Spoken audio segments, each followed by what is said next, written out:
Well, it's why can't you?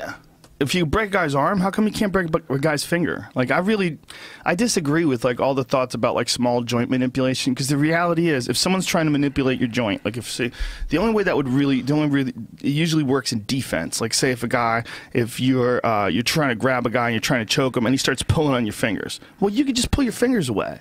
You know, it's not like it's an automatic that he's going to break your fingers. Sure. You just have to be more aware of it. Like, it's realistic. Like, if all this guy has to do is pull your finger back to stop you from doing a choke, well, then he did the right thing. Why are you taking that away from him when it's okay for him to choke you? Oh, yeah, you have to, like, actually get under the hand itself completely, right? Yeah, like, you can't, but why are you taking away the guy's ability to pull on your fingers? Yeah, well, if he pulls on your fingers, you better get your fingers out of there and then try to choke him again. Yeah, you know, it just makes sense to me. I actually thought, because it never happens, that I thought there was a rule of no choking in the UFC, like a direct on like choke, like you're choking someone against the wall. But you can do that apparently. It's the most unrealistic move to do. Same reason no one headlocks like you did in the schoolyard as a kid, where you have the guy like in a bulldog position, right? Like, I mean, it's like the more that so rarely ever happens in UFC. Honestly, I think you're wrong. I think you're wrong. I think it is illegal to grab the neck like that. I think it's illegal to do straight that. on. Yeah, I think it used to be legal, but now it's illegal. Really? I need to find out about that. There was something about, well, there's a bunch of weird spots that you can't do. Like, do you know you can't hit a guy in the back of the head? Yeah, can't hit a guy in the back. Sure. But you get kicked in the back of the head all the time. When you get hit with a head kick, one of the things about a head kick is, the shin's kind of coming around here, and a lot of times, like a high percentage, the foot and the instep are bang, wrapping right around the back of your head, way fucking harder than you can ever punch. Like, so the idea that you don't get hit in the back of the head is crazy, because there's a totally legal shot that's basically the back of the head. Nobody ever gets in trouble for kicking somebody in the back of the head, and it happens all the time. It's just ground and pound. When you're grounded and pounding is usually when guys get in trouble for hitting the back of the head, which is the most ridiculous, because that's when guys are moving around. Yeah, he's trying to protect himself. Like, if all you got to do is get to the back of your head. But stand-up wise, a lot of guys get hit in the back of the head. They get hit with clubbing punches, like in melees. They never get in trouble for that. And there's a lot of elbows that go to the back of the head because they're up against the cage, and in areas where you get in trouble hitting them somehow in ground and pound. It seems almost like elbows to the back of the head and punches to the back of the head are really only recognized clearly when it's ground and pound. Well, yeah, man, what was that? Was it Diego Sanchez elbowing the top of Clay Guida's head? Like, I don't know how those weren't like illegal. Like, it seems like by the rules that should have been illegal. Well, the top is fine. The top is fine. It's the base of the skull that's supposed to be the real danger area. It's the back of the head and the base of the skull. Oh, you get elbow top of the head? Yes. Like directly? Oh, okay. The top of the head's fine.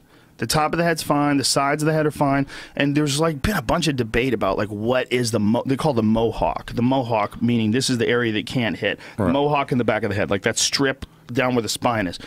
Some people extend it more towards the ears, and some people keep it more narrow, and some people lower it so it's just the base. Some people think that like right here, like sort of the mid back of the head is fine. So it's open to debate, but the idea is ultimately that the base of the spine is very dangerous to hit. And then if you hit someone there really hard, you might be able to separate their fucking brain from their spinal column. Hi-yi-yi!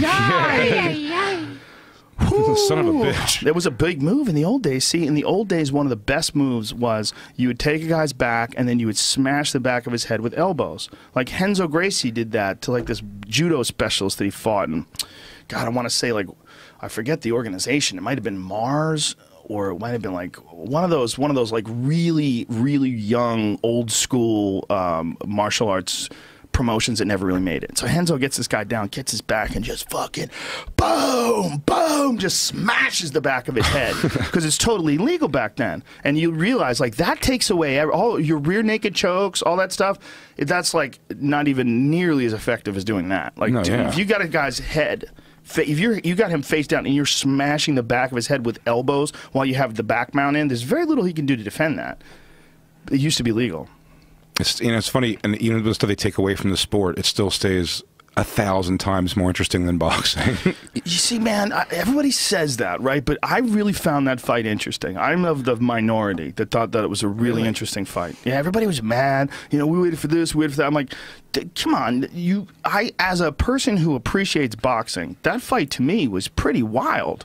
was intense to watch because Manny Pacquiao has been able to get his gloves on everybody he fights. Everybody he fights, he lights up. He gets a hold of you eventually, and he lights you up. And you might get him, like Marquez got him, but before Marquez got him, it's not like Pacquiao didn't crack him. They were going back and forth and back and forth. Just Marquez has a legendary chin and awesome punching power, and he eventually knocked Pacquiao out. Yeah. But Pacquiao is in these wars with Margarito, wars with Cotto, just bashed the shit out of Chris Algieri. He's real slick and moves real well. Just gets you. He's a pretty boy white guy. He's a pretty boy white guy, but he's a bad motherfucker. Yeah. But Manny Pacquiao just could not get to Floyd. Then one time he did get to him, it's like nothing. It's like Floyd just covered up, used his defense, kept shaking his head like, nope, nothing, nope, nothing. Like Manny, we just couldn't get him. To me, that was impressive as fuck. The way he was moving, like every time Manny would come for that blitz, Floyd was gone. He just wasn't there.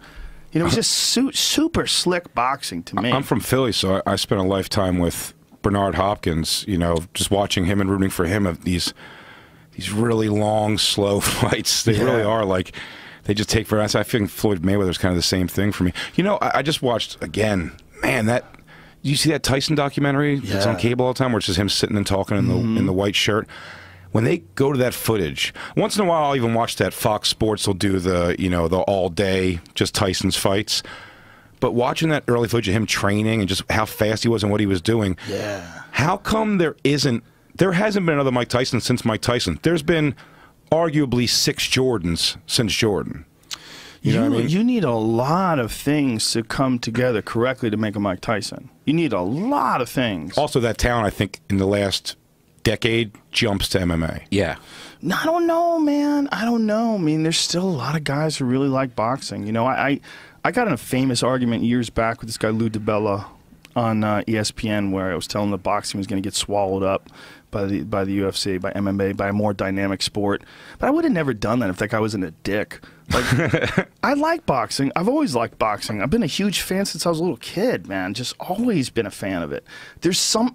I also am a big fan of kickboxing. I'm a big fan of Glory, and I'm a big fan of Muay Thai.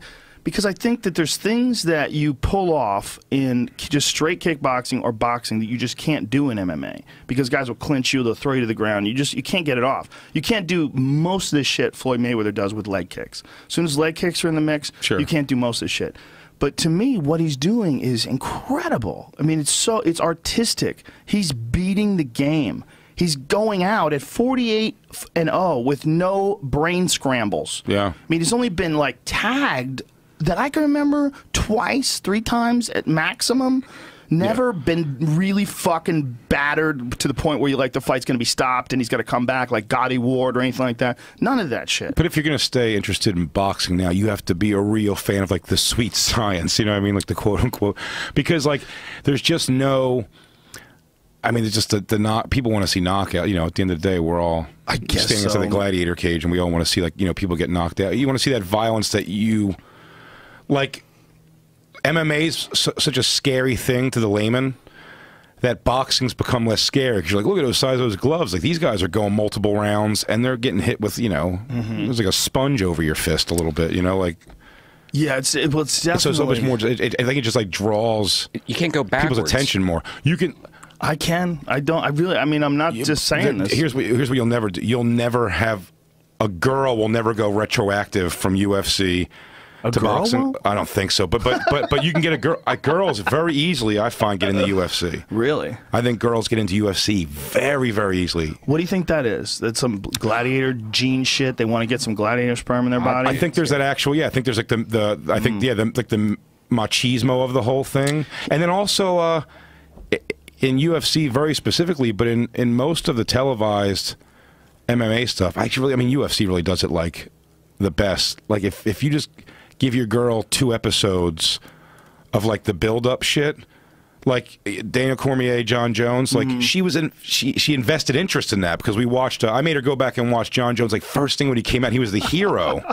You put her on a course. Yeah. Oh, I just made her watch that half-hour thing of him, right. I saved the old woman from getting robbed and all this thing, and and his story and his kind of hard luck story and growing up, and she was like, wow, I really like this guy. And I'm like, yeah, watch his things now. His personality is different, and he just made himself the villain sort of.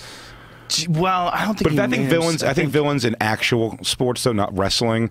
What's funny about that? I think in any kind of sport, actually, like even someone who hates the Yankees, like if you meet A-Rod, you're probably still like Mr. Rodriguez. You're meeting like a sports celebrity to some degree. You know what I mean? Like I'd always say like fuck Michael Jordan. Like I'm not like a Bulls fan ever, but it'd be amazing to meet Michael Jordan. You know what I mean? Well, don't you think like right now is a great time to get chicks into it too because of Ronda Rousey? Like there's never been never been a female fighter like Ronda Rousey, a hot chick that beats the fuck out of everybody. Like, she's so hot. Dude, she really is. There's a video of her with Luke Rockhold, and she's got Luke Rockhold in what we call spiderweb. It's when you try to finish an armbar. Luke Rockhold is a fucking monster. Okay, he's like 6'3", he cuts down to 185. He's usually way over 200 pounds. He's a fucking stud at jiu-jitsu. And Ronda she completes the armbar on him. Like he's defending, like he's really defending, and she completes it, and he has to tap. That's how badass she is. Like, I don't think you know. Like, if you've never been armbarred before, you don't know how ridiculous that is. Like a guy like Luke Rockhold should have like retarded defense. Like he's an ace level MMA black belt. Look at this. This is Luke Rockhold on the bottom here. Okay, Luke Rockhold again is world class in the UFC at 185 pounds. Just beat the fuck out of Lyoto Machida. I mean, destroyed him. Took him to the ground, controlled him, smashed him, finished out the round. And here he is trying to defend against Ronda Rousey's armbar. And she's got a bunch of different techniques she uses to attack the grip that he's using. She keeps adjusting and readjusting. Now, see how he stepped over her head right there? That's like fucking DEFCON 4. Like, he knows he's in some serious trouble. Because if she straightens out his arm, he's done and he's got to tap. And she's seconds away from straightening out his arm. And he's going to get to the situation. He's tap, tap. He had to tap. She fucking tapped him, dude. She fights at 135 as a woman. He fights 50 pounds heavier. That's crazy. As one of the best men in the world. That's how fucking good her armbar technique is. There's never been a fighter in any fucking sport like her before. No, that's like a total pioneer. Like, yeah, there's no one before her like her. She so impressed me on that last one. Was it Katzengano? Yeah. Because I know it was over in 14 seconds, but watching it just in real time, I was like, that was a series of lucky things that worked out for her in that position. And then not luck though. No, I know. And then when she said in the interview, she's I've been working on that, doing the transition, the armbar from that transition. And she and then when you watch it in slow motion, you see her make a fucking decision. Yeah. To step over her body. It was one of the craziest things I've ever seen. Yeah, she's terrifying. She's really terrifying. And she's not like a, Cyborg was terrifying, but so much because of the size. Right. It wasn't like any kind of a necessary, I mean, she had a skill set, but it wasn't that was so, it was just like, she was 1,000 times bigger. No, kind of like a man. Yeah. I mean, it was like China. It was like China at her height. No, way worse than China. Way worse than China. Big-wise. Yeah, but she was like the size, but it was different because you were getting to see her actually hit people. Like like China was really impressive because she was big and strong, and you're like she was on Fear Factor.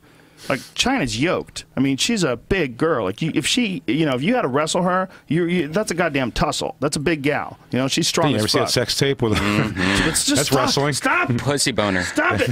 That's total wrestling. I'm trying to forget. Did you watch the one where she did anal? Oh, that was even better. Jesus. There was pro one? More than one? There was more she did pro one. She did professional porns.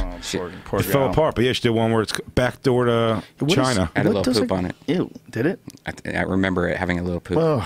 But it was like a really famous porn dude. Oh, God. Went for it. Poor bastard.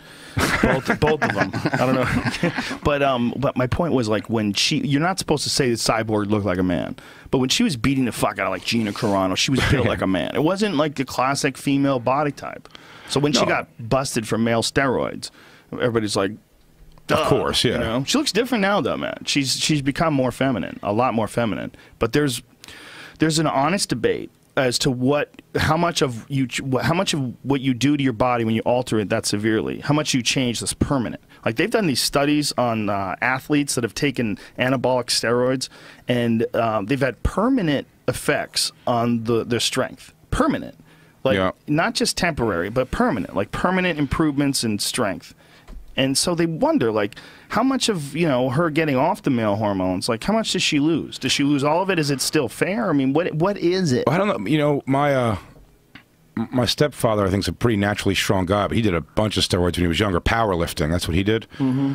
And you know, even through his 40s, and you know, he's in his 50s now, like the guy can still go out there and bench on just a day, throw up like 350 pounds. I mean, I remember in his 30s, like doing like 455 and shit. And he's not, you know, he weighs like, you know, $170, $175. Yeah, those powerlifter dudes, man, that's a totally different type of move in your body. That's like some severe strength that's required to do like all those. But I'm saying, but the cleans. steroids, I believe, like definitely, you still build a base. I think is what happens. I think it raises your base. It definitely base can. I mean, according to these studies. But the question is, it gets more complicated when it's a woman, because it's not even like she took like more of what she already had. Yeah. She actually introduced some stuff that she's not supposed to have. I mean, you do have a little bit of testosterone when you're a woman, but nothing like the levels that they take when they get into bodybuilding or powerlifting, like the women that, like even track and field women, people get caught all the time taking shit because it works. It changes their. Have you ever seen like bodybuilder porn, like girl bodybuilder porn, like just nude pictures? Like, it's. Dude. I mean, it's a man's body. I was watching one of those My Strange Addiction shows, and there's this lady that was addicted to bodybuilding, and her sister was on as a point of reference. It was really interesting. Like her sister's like, "You're getting bigger. Are you going to keep getting bigger?" She's like, "I just love it. This is what I look like now. I love it. I can't wait. How often do you work out?" And she's like, "Oh, I work out like 3 days a week." She's like, "I work out 7 hours a day." She was working out 6, 7 hours a day. Her fucking head was as big as Tito Ortiz's and my head glued together. She's a giant fucking neck, huge traps. Look at this broad. Is that her? Yeah. Is that the one from the show? Yeah. Look at the size of this lady. Jesus fucking Christ. Me and years ago, maybe 2005 or something, like 2006, me and Patrice did the Nasty Show in Montreal together. And after the show, there was a bodybuilder chick who was white girl, way into him, and really and she was just saying stuff like so sexy to him. Patrice was so like weird. I mean, he didn't do anything with her, but I remember him saying he was, I might just have to wrestle this big bitch. I was with a jiu-jitsu girl once. That was very intimidating. Really? Yeah, but she's a regular sized gal. She's an actual. No, this other one that I don't know if you know about. Oh, is it a different one? But yeah, I've been with 3 jiu-jitsu chicks before, and one was definitely bigger than the other ones, and she just had one of those big bodies, and I remember her vagina was very clean and like no hair, but yet it had that explosion of pussy lip, like brown pussy lip, like it was like a meaty vagina, and it was weird. It was a weird. I've never even fucked a chick with abs, I don't think, ever. I had one gal that was a bodybuilder when I was like really young. I think I was 21. And I dated this gal from New Hampshire who had a 6-pack. It was weird. Yeah, she had a great body though. Her legs were incredible. I mean, that like in a dress, like those bodies in dresses look great sometimes. Yeah. You know, the girl's just like not abs like bodybuilder abs, but just like a girl who's like toned abs. A girl who's strong but looks like a girl. Like there's a difference between a girl strong looks like a girl or a gal like. No offense, the lady in those photographs was most likely on some male hormones. I mean, get the fuck out of here. That's Vitor Belfort in Brazil. I mean, look at the size of that chick. She looks like Mark Coleman when he won the heavyweight title. But you can even. But that male hormone is why their faces look. That wasn't the face she was destined to have. No, she has a man's face. Yeah, now. She's very manly. I mean, like monster-like. It's really weird touching a girl also when it's hard as a rock and not like soft and cushy and. But I mean, okay, here's the question. Is that better or worse than someone who eats themselves into a gelatinous wall of meat? I would take fat over that. Really? Yep. Like for a gal, for your lady friend? Fat chicks are awesome, yeah. I would hook up. I'd hook up with a. I mean, for the ones for the story, I'd go that direction. For life. So you think like if you could get her off the sauce, she could probably woman up a little bit, right? They like do. How much would she woman up? But she would still retain a bunch of it. You know how I know? Because there's a gal that lives in my friend's neighborhood, and I go to visit him, and she was apparently some Olympian bodybuilder back in the Dizay, and now she's like in her 50s, and she looks like a monster. Really? She looks like a monster. Just face is all. She looks. It's like, and when I say monster, I don't mean like the worst monster. I mean like, like it'd be kind of scary. It's just what she did was turn herself into a semi-male, semi-female thing. Yeah. Like she's changed. Like her appearance has changed, and it's become, you know, she's become more male than you're supposed to be, or than she was. You know. Yeah, so, you know, You can't go back either. I don't think you can. I think they could probably like. I saw a gal had her chin shaved down. She was some big bodybuilder lady, power lifter, martial artist. China did something She had like her that. chin shaved down because her chin got too big. Stop. China did all that. China used to have that square face, and Yeah, then she changed. Like, she she became changed. much more feminine. When they start opening your skin, grinding down your bones. They said that Arnold had that done too. And Arnold had developed a very large upper brow area. And then like there's like before and after. Like if you look at him in Conan and you look at him, Skull shaving? and they shaved his skull down to something more reasonable. Have you ever? That's just a rumor though. That's one of those rumors like the Richard Gere gerbil one. Well, you never really know.